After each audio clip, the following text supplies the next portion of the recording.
Hi everyone, and welcome to Horror Spectator. If you're new here, consider subscribing. We dive deep into the darkest, most chilling real-life horror stories out there. And if you're a returning viewer, I'm so glad to have you back, friend. It's officially that time of year again. And because of that, in this video, we're exploring 3 stories that took place in the Appalachian Mountains on Christmas night. Christmas is that time of year when we tend to come together more, but I also know it can be a time of deep isolation for some people. That's why I'm going to do my absolute best to upload a video on Christmas night, for anyone who might want some company and choose to spend it here with me. I can't promise the video will be up, only that I'll give it everything I've got to make it happen. And more than anything, I want to wish you all the best Christmas possible. Now, dim the lights, get comfortable, and let's head back into the mountains. And remember, viewer discretion is advised.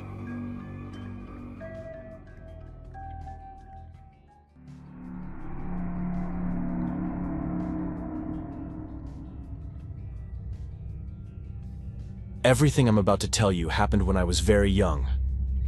I must have been around 10 or 11 years old, at a time when life was radically different from what it is now. I'm 67 today, so you can do the math and realize just how long ago this was. Even now, parts of the Appalachian Mountains remain isolated. But more than 50 years ago, that isolation was absolute. Resources were scarce, communication was unreliable, and poverty was everywhere. Although it was a different kind of poverty than what people imagine today. My family lived entirely off what the land could provide, just like everyone else in that area. Farming, hunting, trading, and sharing were how we survived, and the sense of community was incredibly strong. No one ever went hungry, because whatever one family lacked, another could make up for. If we had potatoes, our neighbors had cabbage, and things naturally balanced themselves out. Because of how close and interdependent everyone was, Christmas was something we shared as a community. We would all gather at the church, set up a long table, cook a massive meal, and eat together. There were no gifts exchanged, mostly because consumerism hadn't reached us yet, but also because the focus was on time and taking care of one another. I still miss that version of Christmas, when people mattered more than what they owned. But I'm getting ahead of myself. That particular Christmas was brutally cold, colder than usual, even for that region. The church had 3 fireplaces burning constantly, but they needed to be fed. So the older folks sent the younger ones out to gather firewood. It wasn't optional, and no one complained. It was simply how things worked. Lucas and I paired up immediately. We always did. Looking for firewood felt like a game to us, because not every piece was usable. Most of it was damp from snow and ice, so we had to find specific logs that would actually burn. If we couldn't find enough, we'd have to walk back to our houses and bring some ourselves. The village had no more than 20 homes scattered through the forest, with the church standing farther away than any of them. My father used to say the church was built at that distance on purpose, that the walk there was meant to be intentional, a time to reflect on your sins before asking for forgiveness. And the walk back home was meant to reflect on what you'd learned and how you could be better in the days ahead. For us kids, though, it was just a chance to run freely through the woods and turn everything into a game. That's exactly what we were doing as we searched for wood, joking around, daring each other, pretending not to be scared of anything. We both knew we weren't allowed to wander too far from the parts of the forest we knew well. There were predators, countless ways for a child to get lost, and plenty of old stories about things that lived in the woods, things the adults spoke about quietly. We believed those stories were real, but at that age, fear never fully outweighs curiosity, and mostly we just wanted to play. We had been in the forest for maybe 15 minutes when we heard footsteps behind us. At first, I assumed it was another kid. Maybe one of the younger ones trying to follow us. I remember looking around and seeing nothing, so we kept going. But with every step, a strange sensation began to creep over me. A deep chill that had nothing to do with the cold. Like the forest itself had gone still, and every hair on my body stood on end. I asked Lucas if he felt okay, and he told me he didn't, that something felt wrong, and that he wanted to go back. That was when we turned around, and almost immediately heard the footsteps again, closer this time. I tried to call out, forcing my voice to sound steady, asking who was there, but there was no response. We stood there for what felt like forever, scanning the trees, until Lucas grabbed my arm and pointed north. His finger wasn't aimed at the ground or the bushes, but upward, toward the top of a tree. When I followed his gaze, I saw it. The panic hit me in waves as my eyes adjusted, and details became clearer as Lucas's grip tightened painfully around my arm. It had the shape of a man, but nothing about it felt human. Its eyes were far too large for its face, grotesquely oversized and glowing a sickly yellow. We weren't close to it, and yet I could see those eyes clearly, unmistakably. Then it made a sound I still struggled to describe, something guttural and wrong, something that didn't belong in any living creature I'd ever known. A second later, it dropped from the tree. It hit the ground and immediately began moving toward us, not standing upright but crawling and running at the same time, impossibly fast, its movements deliberate and controlled. We didn't have time to think. We screamed and ran toward the church, but we were too far away for anyone to hear us.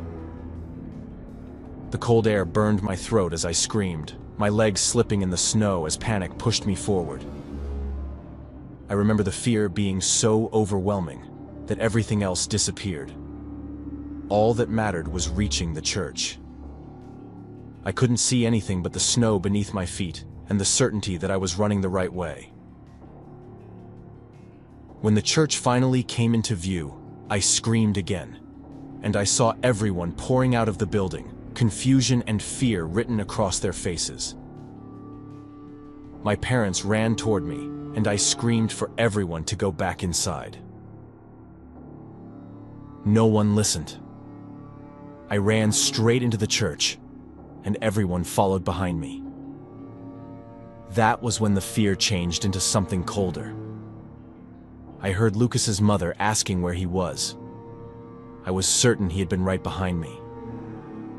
We had started running together. The only thing I could manage to say, my voice shaking and tears streaming down my face, was that he was behind me. There was no Christmas that year. There were searches, day after day, week after week. The forest was combed for months, but Lucas was never found. People asked me repeatedly what I had seen. I expected doubt, disbelief, even anger. None of that came. Everyone believed me. Everyone in that community had seen things in the forest at one point or another. Everyone knew that whatever I had seen, it was real. I never saw Lucas again, and I never saw the thing that took him. I still live in the same area, though now only 2 families remain. Everyone else moved to nearby towns years ago. Over time, other children went missing in those woods. For a while, I tried to understand it, tried to look into it, but eventually I stopped. It was like reopening a wound that never healed. Since then, Christmas has never been the same. What used to be a shared celebration became a reminder of the day I lost my best friend, someone who was more like a brother to me than anything else. And no matter how many years pass, that memory still walks those woods with me.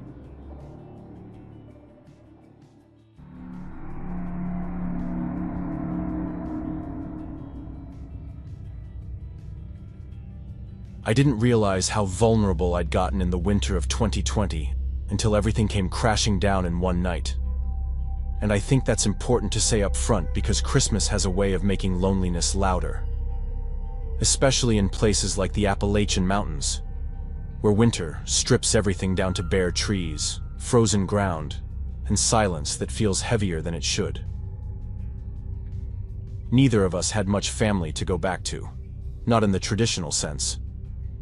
So spending Christmas together felt less like a celebration and more like a mutual agreement not to be alone. His house sat at the very end of a narrow road, the last one before the pavement gave way to forest. No streetlights, no nearby neighbors. The kind of place where night arrives early and stays absolute. Back then, I was in a bad place. Emotionally wrecked, isolated, trying to convince myself I was fine. When you're in that state, you don't recognize danger the same way. You confuse attention for safety. You confuse charm for sincerity. And honestly, that's probably how I let Evan into my life so fast. I met him through a coworker at some boring gathering I didn't even want to attend. He stood out because he wasn't loud or trying to impress anyone. He just seemed grounded, steady. Someone who could look at you without scanning for flaws. I needed that more than I admitted. So we started meeting up casually. Small restaurants, walks around town, late-night talks in his car. He was relaxed, thoughtful, and soft-spoken. Everything about him felt predictable. That's what made me comfortable enough to let my guard down. He invited me over for Christmas, telling me he'd cook something simple, that it'd be a quiet evening. Like I said, I didn't have any family to spend the holiday with. I was genuinely alone, so it felt like the perfect time to go over to his place. His house was older, a little run down in ways that told you a young guy lived there alone. Mismatched furniture, a couple of repairs half finished, drafty windows, but it was clean and warm. He'd put actual effort into setting up the place for the night. Blankets on the couch, something simmering on the stove. I remember thinking I hadn't felt that safe in months. Outside, snow drifted lightly, just enough to mute the forest, and the wind slid along the siding in long, hollow breaths. Christmas lights glowed faintly in one window, not festive so much as deliberate, like proof that someone was supposed to be there. The house felt cut off from the world in a way that felt comforting at first, like nothing bad could reach us through all the distance. We ate, talked about stupid things, watched part of a movie, and eventually ended up stretched out on the couch. At some point, I drifted off. I've always been like that with movies. I'd watch a bit and then fall asleep. It couldn't have been much later than 2 in the morning. The last thing I remember was the sound of the wind against the siding and the weight of a blanket over my legs. The next thing I remember was the sound of wood splintering. It wasn't subtle. It was the kind of sound you feel in your bones. sharp, violent, followed by the heavy thud of something hitting the floor. I jerked awake instantly. For a second, I was stuck between dreaming and consciousness. Then, another crack came from somewhere near the front door, followed by fast, heavy footsteps entering the house. There's a certain tone a person has when they're moving through a space they don't fear. Whoever was inside walked like they owned the place. Evan shot upright beside me. The way he reacted was strange. Not confused or panicked, just instantly alert, like someone who had been expecting something. While I was trying to make sense of what I was hearing, voices filled the house. Not talking, but shouting. Men's voices, rough and angry, calling out both our names like they were hunting us. Hearing your name screamed by strangers in the dark does something to your stomach. It knocks the air out of you. And if you're a woman in a situation like that, you know the fear runs far deeper than anything else. I felt Evan grab my wrist. His grip was hard, almost too hard, and he pulled me toward the hallway. I didn't understand what was happening, but I followed him because I didn't have time to think. We moved fast through the narrow hallway, and that's when I saw it. A reinforced steel door at the end, half hidden by a shelf. He yanked it open without hesitation and pushed me inside. The safe room was small and cold. Bare concrete walls, a single dim light overhead. Shelves stocked with water and canned food, a portable radio, a first aid kit. There were no windows and no sound insulation. Everything happening outside felt amplified, like the walls were thin enough to breathe through. The door slammed shut behind us, and the lock clicked several times, loud and metallic. The men in the house kept shouting our names. They walked through the rooms, kicking things over, slamming doors, hitting the walls hard enough that dust fell from the ceiling. Their voices bounced through the house, getting closer and angrier. At first, it sounded like they were talking to each other about what they were going to do if they found us. Threats that made my hands shake uncontrollably. I couldn't breathe right. My legs felt weak. I kept imagining the door caving in. Everything happened so fast that I could barely process what was going on. All I knew was that there were men inside the house besides the two of us. They knew exactly who we were, and they clearly intended to hurt us. At that point, dying wasn't even my biggest fear anymore. Evan took my hand and told me not to worry, that he was ready to deal with them if it came to that. The way he said it felt wrong, unsettling in a way I couldn't immediately explain. Like I already knew he was lying, and that there was more going on than he was letting on.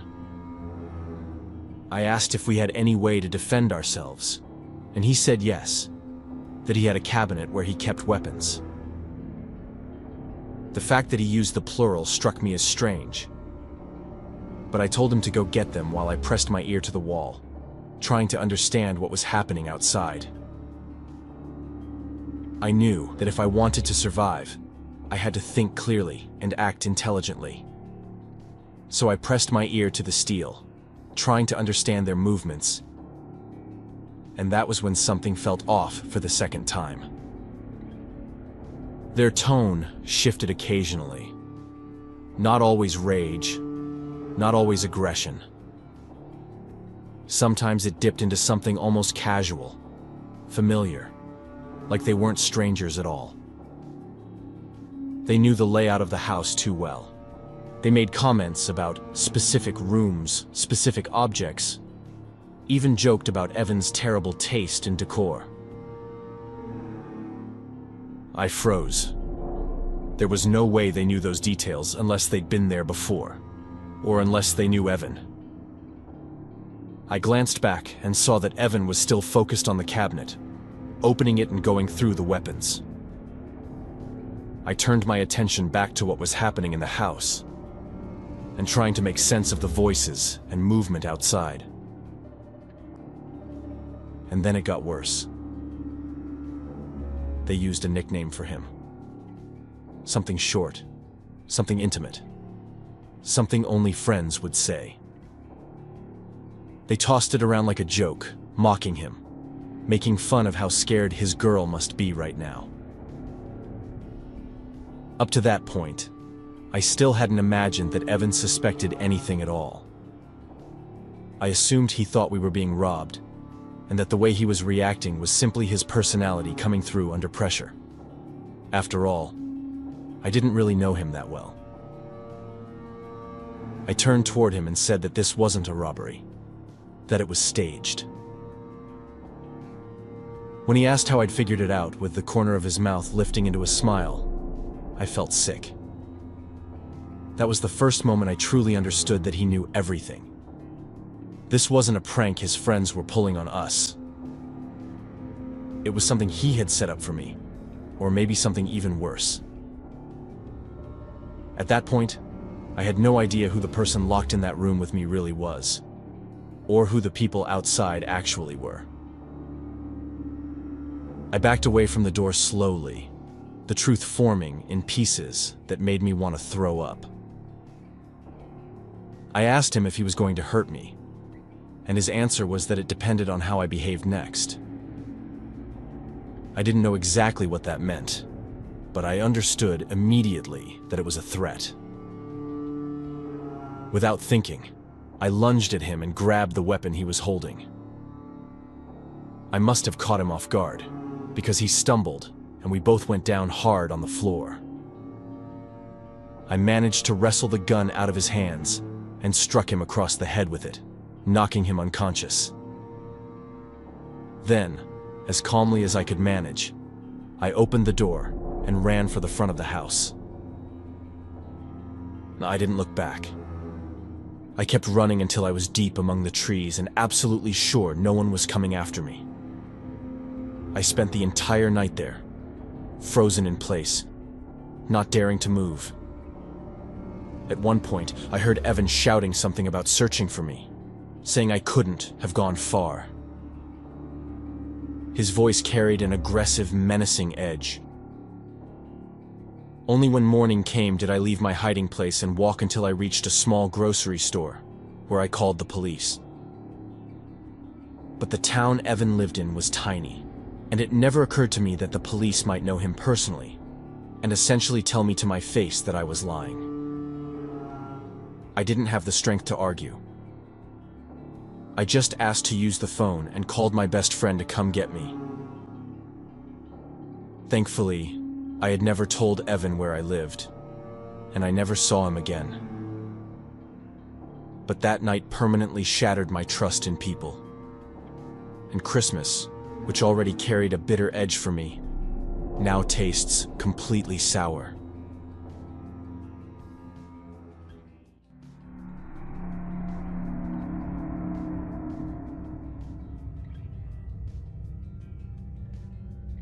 It was Christmas night in the Blue Ridge Mountains, and I was alone in my house by choice more than by circumstance, which already says something about where my head was at back then. I'd moved there a few years earlier after a messy divorce and ended up in this tiny mountain village with maybe a dozen houses stretched along a narrow road that dead-ended into the forest. Mine sat just a little farther out than the rest. Not remote enough to be off-grid, but far enough that at night the darkness felt thick, like it had weight to it. No streetlights. No passing cars after a certain hour. Just trees, snow, and silence. Christmas had never meant much to me after my family drifted apart, so I didn't travel. I spent the day doing small, pointless things. Making soup I barely touched, wrapping a single gift for a coworker, and letting the TV play old holiday movies mostly for the noise. Outside, it snowed on and off all day. The kind of slow, quiet snowfall that makes everything feel muffled and distant. By nightfall, the temperature dropped sharply, and the house started making those familiar winter sounds. The soft pops in the walls, the low hum of the heater cycling on and off. I remember feeling oddly exposed, like being alone was louder than usual. And I kept moving from room to room for no real reason, just to reassure myself the space was still mine. I'm not entirely sure why I felt that way. Maybe it was the melancholy of past Christmases, or maybe it was the certainty that even though I was alone all year, that night felt different. Sometime after 10, I noticed the power flicker, then settle back in. And I told myself it was nothing, because out there it usually was. I turned off the TV not long after, and that's when the silence really set in. The kind where you can hear your own breathing. That was when I realized there was another sound layered into it. At first, I thought it was the wind moving through the trees, but it had rhythm to it, a deliberate cadence.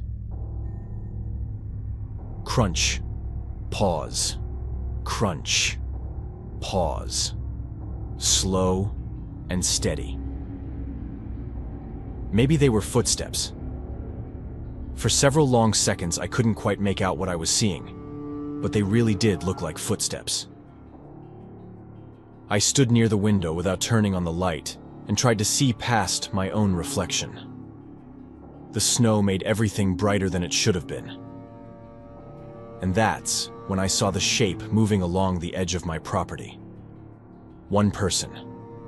No flashlight. No phone glow. Just a dark figure cutting across the white ground where nobody had any reason to be that late on Christmas night. I tried to tell myself not to be so on edge, that maybe it was just one of the neighbors or someone from town stopping by to check on me. Maybe even to wish me a Merry Christmas. As you can tell, my state of mind had a real dark shadow hanging over it. I wasn't myself that year at all. And that night in particular, I was genuinely worn down to nothing, and every sound and every sensation felt amplified, like my nerves were exposed. I stayed there at the window trying to figure out who it was, or rather, which neighbor it might be. But it didn't seem like any of them. Maybe it was a family member who had come to spend Christmas with someone. But if that was the case, what was he doing there? I didn't turn on any lights. I stayed there in the dark, waiting for the person to move or give some sign of what they were doing. Minutes passed, though I don't really know how many. I only know that the more time went by, and the longer that person stood there quietly staring at the house, the more anxious and stressed I became. Time stretches in moments like that. Eventually, the person moved again, closer this time, angling toward the side of the house where there were fewer windows and where the slope dropped away into the woods. That's when the fear really settled in. I hoped it was a neighbor or someone I knew, but I didn't recognize that person. And they were approaching my house in the middle of the night for no apparent reason. I backed away from the window and moved through the house as quietly as I could, checking locks, touching door frames, grounding myself in the reality of solid things. The house was properly locked. Everything was where it should be. Still, I felt uneasy in a way I hadn't felt in a very long time. The sound of footsteps came again, closer now, right beneath the window on the far side of the living room. The only room where there was light coming from the Christmas tree. I was tucked into a corner, avoiding being seen. In that moment, I made a mental decision to replace the windows someday. They stood there for a long time, not moving at all, and that stillness was worse than pacing because it felt intentional, like they were waiting for a reaction or something else.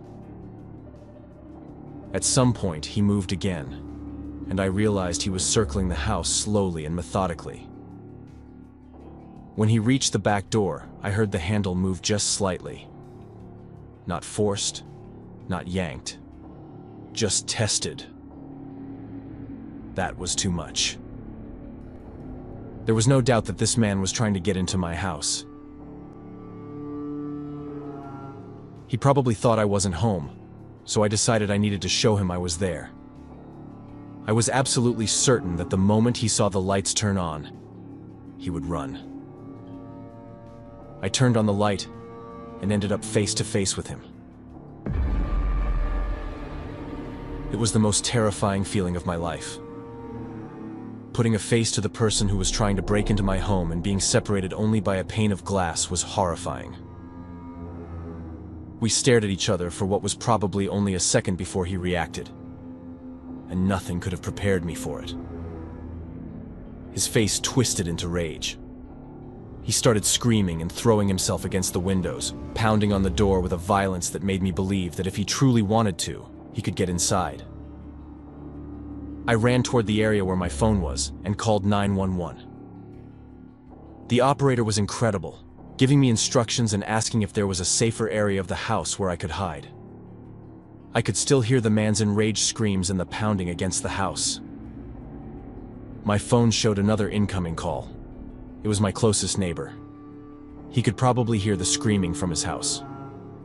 But the operator told me not to hang up and to stay on the line until the police arrived. There were moments when the noise stopped completely, and I couldn't tell if he had managed to get inside. Then the screaming and the banging against the door would start again. It only truly stopped when, in the distance, I heard police sirens.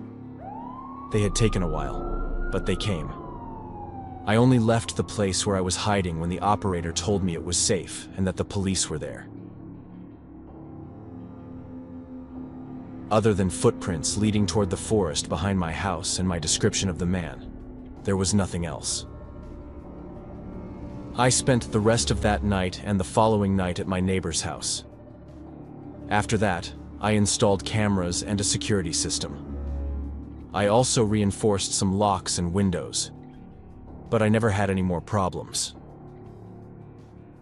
To this day, no one knows who that man was, how he ended up in the middle of nowhere, or what he wanted.